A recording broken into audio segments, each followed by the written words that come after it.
So now it is that your girl's recording. Let's go ahead and get to this next damn reaction, shall we? Now, Ola Masama, shout outs to you. The worst type of characters, too. Oh no.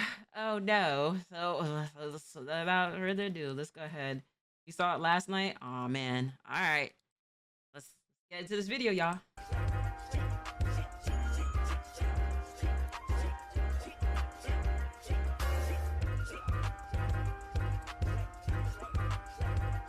So a long time ago, about 2 months before the Super Bowl, I talked about some of my least favorite character tropes, mainly keying in on 3 archetypes: the pervy character, the overpowered side character, and the pathetic character. But since I'm a human with a lot of hate in his bones, in today's video, I'll be going through some more character tropes that really get that vein in my forehead bulging. But first, it's imperative that I say this now: I don't hate all of these tropes equally. My issues with the character can range from small issues to fundamental problems with the character archetype. With that being said, the first type of character I want to talk about is the pure-hearted character, and I'll admit, this one is a bit nitpicky. A pure-hearted character is a character who has a heart free of evil and malice. You'll usually see them being the nice and friendly character who makes them morally good. Okay, you know, this Tanjiro is very deserving of this description. Very much. Very much. Give that to him. I feel like we've seen this type of character a lot in anime. A very simple example of someone with a pure heart is Goku. You never see Goku doing anything evil and will typically look to give his enemies second chances or forgiveness. And there's nothing wrong with that in theory. Depending on how the story is executed, you can see the cracks of this type of character start to appear very quickly. And my problems go a bit deeper than letting the villain go or giving forgiveness to the villain. For example, look at a character like Tanjiro. When Yutaru and Daki are about to die, they start arguing and spouting crazy things to each other. Tanjiro swoops in to tell them to stop arguing because they only have each other left, etc, etc. Although there's nothing wrong with being sentimental, at a certain point I start to feel like we're just being a bit unrealistic. Like an hour ago, Daki destroyed an entire block of houses and people, and you were the one who got angry at the fact that someone could do such a thing without regard for others' lives. But then at death's door, we're choosing to be sentimental to them. I can understand that it's easier to have those feelings at a moment like death, but I don't know, it just feels a bit off when it's executed in such a manner. This also just might be me having a bigger problem with Demon Slayer as a whole. The demons we see murking a bunch of humans. I know you're not about to sit there and say I know you're not about to sit there and get Demon Slayer slander. I know what it said. That's not what it is that I'm about to hear. But I feel in a lot of ways with the I guess you could say the protagonists, like Tanjiro, Deku, Naruto is another one. I actually talked about this earlier today. Like, shit, if it was me, I would have destroyed that fucking village. You know what I mean? I would have said, hey, listen, fuck everybody. Everybody gotta go. But I relate to a lot of the protagonists in a way because I'm also just as kind-hearted. It may not seem like it is that I am, but even within like things that happen to me, I always am more so as like mindful of others. As long as it is the people that's around me is content, happy, or just like, all right, cool, like they're good, than it is that I'm good. That's how it is that I thrive, to be honest. I've always been this way, and I still, and probably am going to be, you know? So this is why I always say, like, Tanjiro, Deku, Naruto, I'm always going to go ahead and, like, and fight for them because they could have done the worst things. And even, like, with especially with my hero, especially with Deku, I get it that a lot of people don't like Bakugo, and the fact that he's picked on him and did all these different things and he's forgiven them and all the other stuff. I get it because I can relate to that. Not everybody's going to have a hateful heart. And I am one of those people. I'm not going to be, I can't sit there and say it is I hate anybody per se. I would hate what it is you've done, but to hate someone, that's a very strong thing. That's why I relate to like the protagonist so much.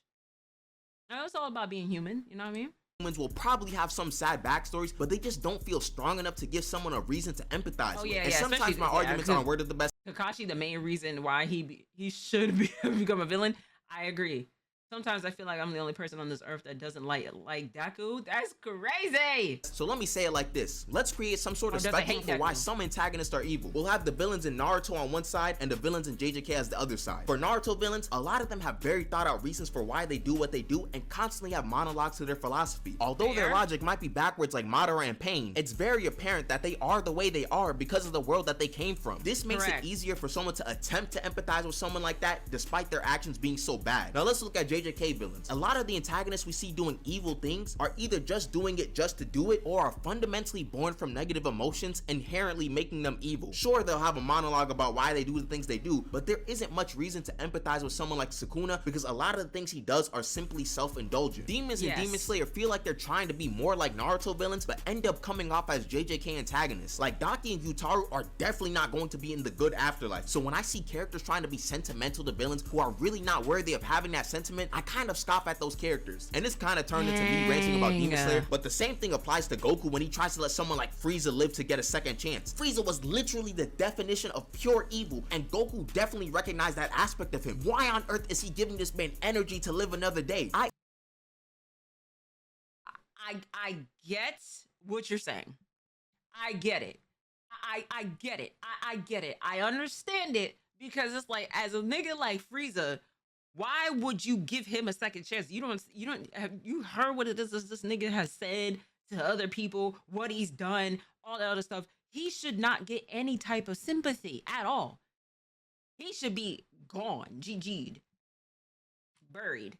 I get it. I understand it, bro. But I also am looking at it from the other perspective. This is why my Gio, my nigga, he don't give a fuck.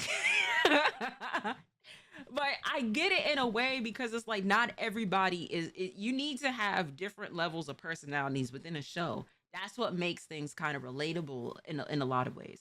Some people may not go for the main protagonist or main antagonist. They may go to another character. It's just like, no, like, I understand where it is that this character's coming from, because he's misunderstood. He's like this because of this, and this. I don't condone the action, but I understand. That's what gets people into anime. It's the level of different personalities it is that that's somewhat similar to like real life. This is why it is like, when people are like, oh, I don't watch anime, it's like, damn, I'm sorry for you. There's life teachable lessons in anime. So I get what you're saying. I get it. I'm not mad at him for being just like, oh, why would you give a nigga like him a second chance? I get it. I get it, you know? And I love a character. I love like a redemption arc from a character too. Somebody it is that just did like some real like fucked up shit, and then they realizes like from the consequences of what they did, and then they change their ways, or they become heroic in a way. Like an anti-hero does something, it's just like, I would have never expected them to go ahead and do that. I understand it. You know, like, I get it. I understand why pure-hearted characters are done in fiction, but I feel like the execution needs to be a bit better to make the character more believable. Next up is the garbage, waste of space, wasted animation, overpowered isekai MC. I really have an intense hatred for this type of character. Like, I feel a fire inside of me anytime I think about these characters. When you have an overpowered character in a shonen series, they're typically not going to give them the ability to do literally anything they want. But when it's an isekai, these mangakas just give them the ability to do anything. I've already talked about that bum of a clout chaser Ano's Woldy Gold, and how he can just do anything he wants, really. I think this fair.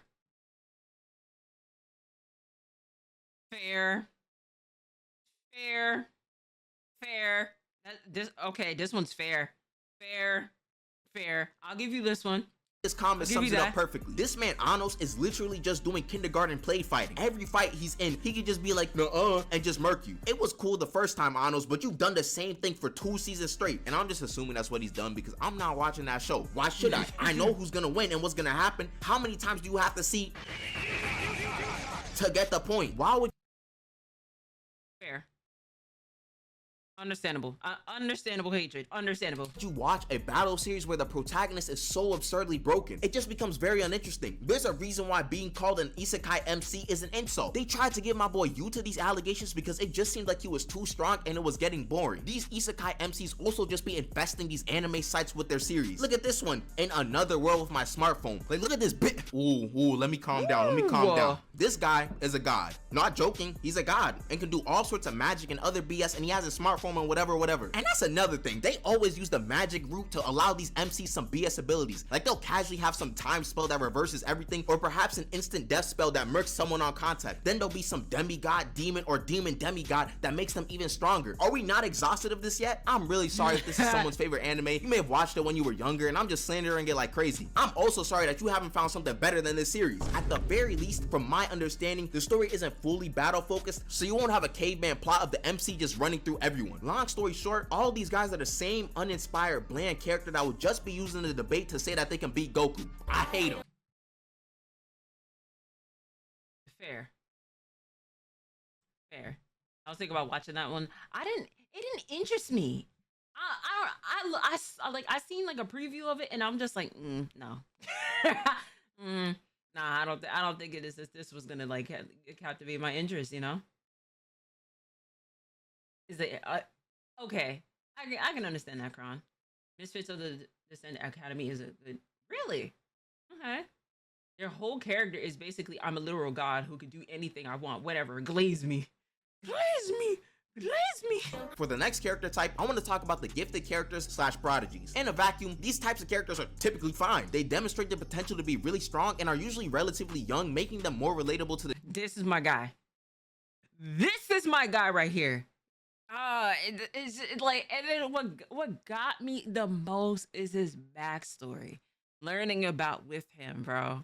And like his twin and just, dang, it's like, wow, that's, man. Demon Slayer brings so much emotions out of me because it really does take the time out, not too much of time, but where it is just like, all right, you're starting to lose me, but it takes the time out to really just go into like the details of each Hashira and each of the characters and even the villains too, or even like the demons too, like of like what brought them to that point. But it wasn't until I watched the episode about with him that I was just like, I was on, other than the train arc, that I was brought to tears. I'm like, damn, and he's so strong too. I mean, all the Hashiras got their own levels of like uniqueness that I'm like, oh no, they're so cool. You know what I mean? But yeah, you said that's my favorite Hashira character. Hey, you know, good question. When was Zoro racist? Like, genuinely never seen that. You never seen. The younger audience. However, the discourse around these characters has got to be the most frustrating thing imaginable. The conversations around the gifted character revolve around two topics. Topic one is that the character is overrated by everyone and is just a potential man. Topic two is that the character is secretly the strongest thing imaginable and just needs to realize their potential. And spoiler alert, both sides are equally annoying. First off, the discussion about being a potential man can get dragged really quickly. There are some cases when the character is genuinely overrated and glorified for contributing very little to the story, but it gets to a point where people make false narratives about a character always losing when in reality their record isn't as bad as people say it is. You really can see how biased people are when you ask them questions about a character like Toshiro. Toshiro is one of my favorite characters in Bleach, so obviously I'm going to defend him, but objectively this guy don't even be getting crazy L's. He lost to Aizen twice. Whoop-de-doo. Basically everyone lost to Aizen, but right, like what? What are we, do you know how OP fucking Aizen is? It makes sense. It makes sense. It's like it makes a lot of sense. I've seen so many think pieces of just like how a bunch of like, oh, he's an L character. I was like, nigga, are we being for real right now? Are we being fucking for real? Like, let's be serious. They'll use the losses to really drag his name through the mud when he ain't even lose that much in the series. Now I gotta hear how Toshiro is just a potential man when in reality he shouldn't even be considered in that realm. Then there's the other topic of discourse, actually overrating the character because of their potential. This is when the discourse becomes so short-sighted that people believe a character has done more and can do more. It's like Gohan having the potential to become the strongest in the universe, and then the series do nothing with him until superhero pisses me off tremendous. Hey. Yeah. You hated Gohan? I feel like it is that the setting up for Gohan started out like so early for him. Like, bro, it's just y'all don't like Gohan? Dang. Even I don't hate him. I don't even hate Gohan. God damn. Okay. More than they are actually capable of. Characters like Shisui suffer from this. I've already gone into Shisui a lot on this channel, but let me give you the gist of what I've said already. Some people will talk about him like he's some god of the Naruto world and how his Koto and Matsukami is so broken and yada yada yada. And sidebar, a lot of the time a character doesn't get much screen time but demonstrates a strong ability, fans will tend to just run with the limited details of the ability and start theory crafting nonsense that is not possible in the slightest. It also doesn't help how a lot of these characters get written out of the story early, so we can't really put a cap on how strong certain characters could have been. Like Ace, he has all 3 types of haki, a good devil fruit, and was the son of the Pirate King, so he could have had the potential to be stronger than anyone, but he really didn't do much with all of those abilities. Brody was getting flashes of the pearly gates by Blackbeard's punch alone, so it's incredibly hard to talk about him from a strength perspective. Then I'd be crazy not to mention this guy, but Gohan is possibly the biggest perpetrator of having terrible conversations around him. There are many people that will slander him because they think he's a bum because he has the potential to be the strongest but doesn't really do anything with it. Then there are those who will glaze him relentlessly because the series said that he has the potential to be the strongest in the universe. He's become polarizing for all of the wrong reasons. In fact, all of these characters become extremely polarizing in their fan base. It's just tiring to Damn. Damn. Damn.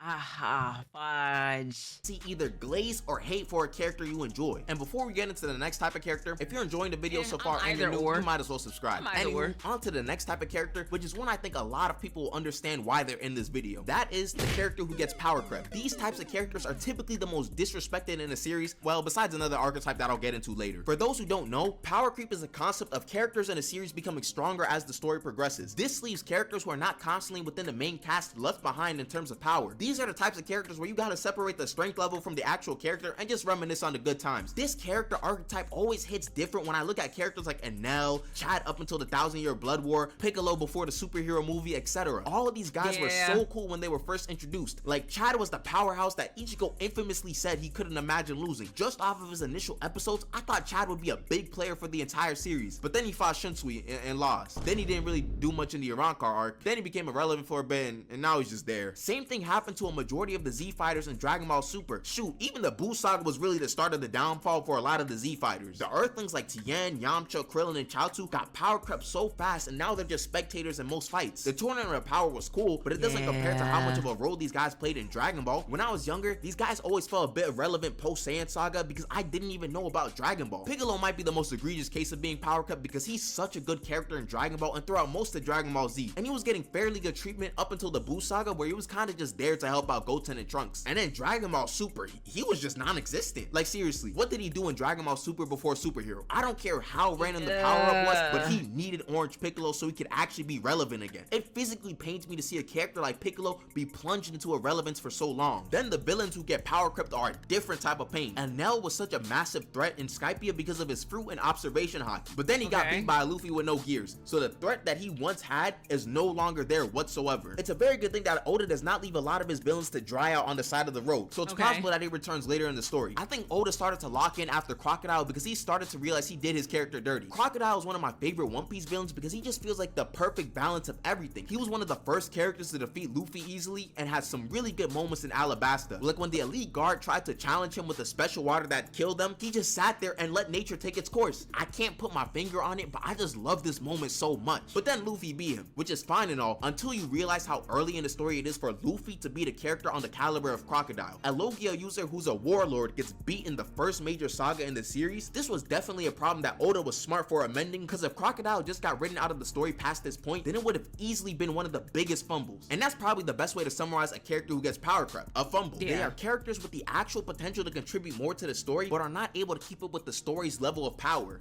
How you say chat? Tsundere? Marcus Tsundere. Type shit. Oh, wow.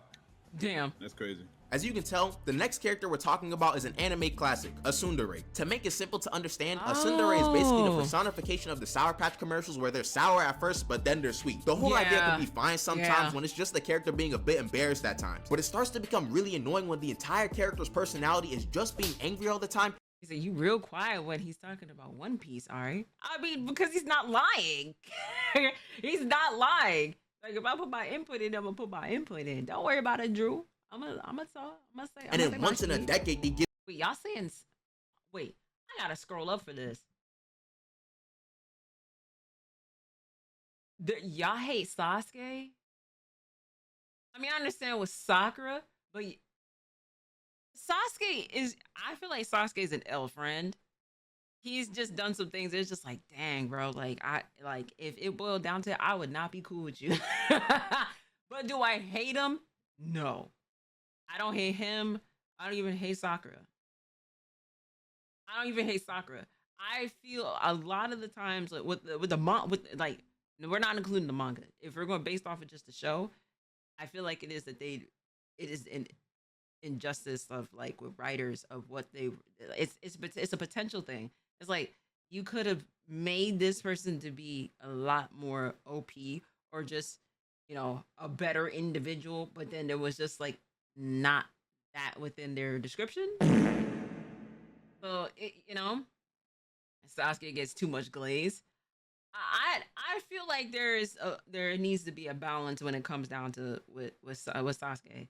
Sasuke is like he has powers with his OP, but he's got bitched a couple times. Then he's done some really fucked up things. He does some really fucked up things. Sakura is the same way. Sakura, I feel like it is with Sakura is that she should have been more OP, especially when she had her medic arc. That was when it is. It's just like damn, like they could have really put in more towards her like arc during that time, but they kind of just made her to be like I don't want to say like a side character, but it kind of feels like that. Babs, do you think Naruto and Sasuke was each other's gay awakening? I wouldn't. That is a stretch. That's more of like a ship in a way, because I've seen ships from fan bases that has done that before. Y'all just butthurt about Sakura for real. Yeah. Why didn't she learn ninjutsu when that was her personality? I mean, bear in mind it is that like when we was watching Naruto, the kids, they were kids. So a lot of times it is like growing up, and especially when it is you start out young, you're not gonna know everything of like your fullest potential until it is that you get a little bit older. I'm just going to say this again, that it was just bad writing. And especially most of the women that is in Naruto, the writing for the character, like the character development for Naruto in women characters is just not enough. It's just like it's like damn, you could have did so much more with this character, but let's proceed. Give you a compliment. Like, that's not cute. That's annoying. Can you imagine dealing with someone like this in real life? Someone randomly yelling insults at you 1 second, then the next moment they're asking you to eat lunch with them. That's another thing. The sour side of some of these characters are literally just them hurling insults at people. Is this just not verbal abdominal use? Trust me, if you had a friend moving like this in real life, they're not gonna be your friend much longer. A Tsundere.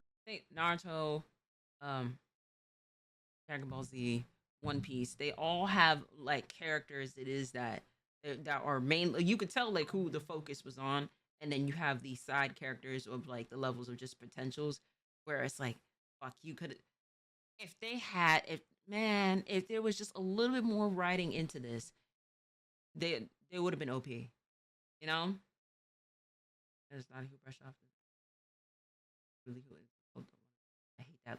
I get what you're saying. Flare can also just be very aggravating. Like, Vegeta has some of these tendencies when he doesn't want to fuse. Like, bro, just put on the earring and get to fighting. He also tries to act like Goku isn't his best friend and is just his rival. Like, alright, bro, you got it. The last character I want to talk about is probably my least favorite one from a narrative perspective, and it has a similar premise as to why I don't like characters who get power-crept. I do not like hype characters. What I mean by a hype character is a character who gets introduced to the story only to make another character look stronger, or to kind of artificially make a threat look even stronger. These hype characters always get really interesting abilities and backstories that probably should be explored a lot more, but instead they need to get written out immediately so the other character looks good. Stars and Stripes is a prime example of this. Her only job was to make Shigaraki look stronger. She's only there for like 2 episodes until she gets murked. It just makes you wonder why you even introduced the character in the first place if they'll just be.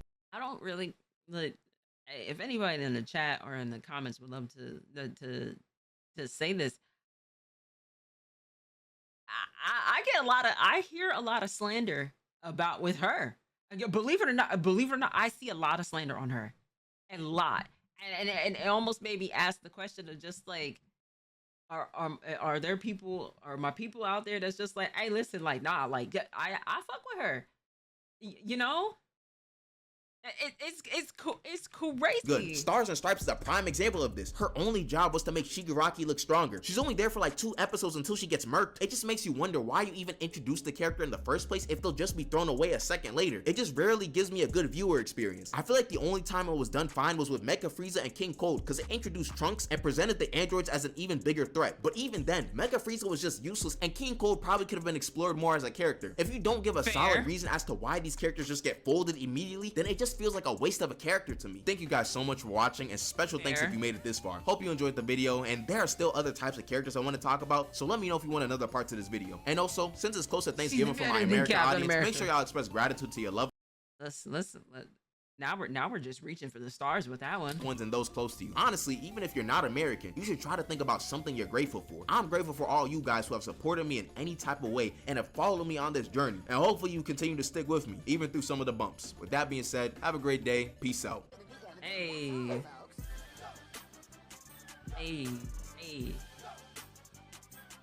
I'm telling y'all, like, stars and stripes, like, listen. I see a lot of slander than actually praise. I see a lot of that, and it's like, damn. Leave mommy star stripes. Oh, wow, Mango. You said you fighting for yours. My goodness. But Olamasama, shout outs to you. Thank you so much for the video. Shout outs to y'all in the chat. Shout outs to you at home. And I'll catch y'all in the next video. Oh, chosen trickster.